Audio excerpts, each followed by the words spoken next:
This is my TP-Link Tapo C420 camera, and today I'm going to show you how to mount it on the eaves of the roof. The supplied screws that come with the camera are for mounting onto a brick wall or a cement wall. I've read that this type of wall anchors are not meant for ceiling boards. So which one do we use? Hi everyone, welcome to another Sky Perspective video.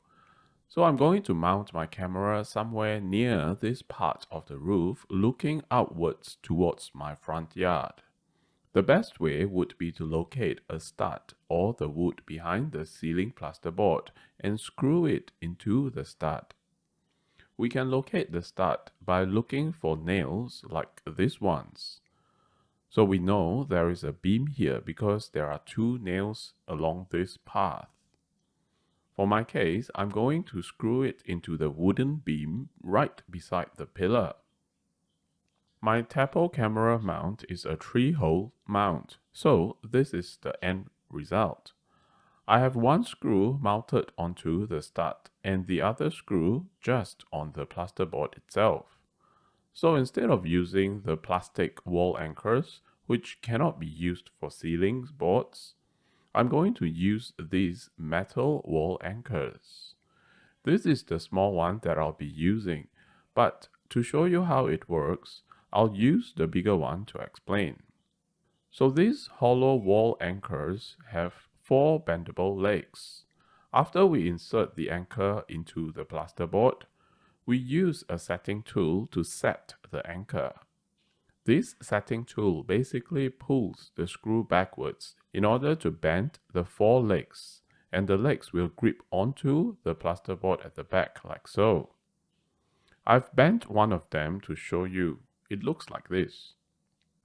If you find the video useful so far, please hit the like button and share it so it can be useful to a lot more people. It keeps me going, making more useful videos like this one too. Thanks. So for the screw that goes into the wooden stud, I drill a hole the size slightly smaller than the screw thread. So for the other 2 holes, I'll be using the plasterboard anchors. The brand of the plasterboard anchor is called Ramset. Ramset recommends a 8mm hole.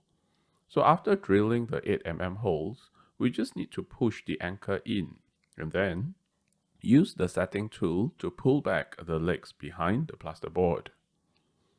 Now, this is where I've made a mistake. I should have forced the teeth of the anchor shoulder into the plasterboard before I pulled the legs down. These teeth are meant to bite into the plasterboard. If you can see the ones that I've installed, the teeth are only halfway in, not biting into the plasterboard. The shoulder should be flushed with the plasterboard ceiling. Even though they are not flushed, they still work. And after I screw the 3 screws in, the camera mount is fairly secure and not going anywhere. I really like the design of this Tapo C420 camera mount because even though I'm mounting it near a wall, I can still screw the camera in without the wall obstructing.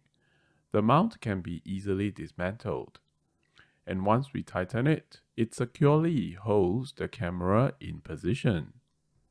Even this is the first time I'm using this type of hollow anchor and the first time mounting a camera on the eaves of the roof, I'm quite happy how it turns out, even though the mount is not 100% flushed with the ceiling.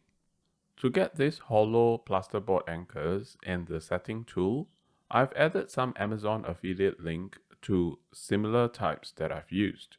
The ones that I've bought is from Bunnings, an Australian hardware store.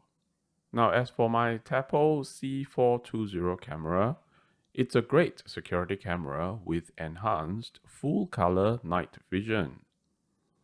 I've made another video where I walk through the installation and setup process, which should be appearing on the screen now.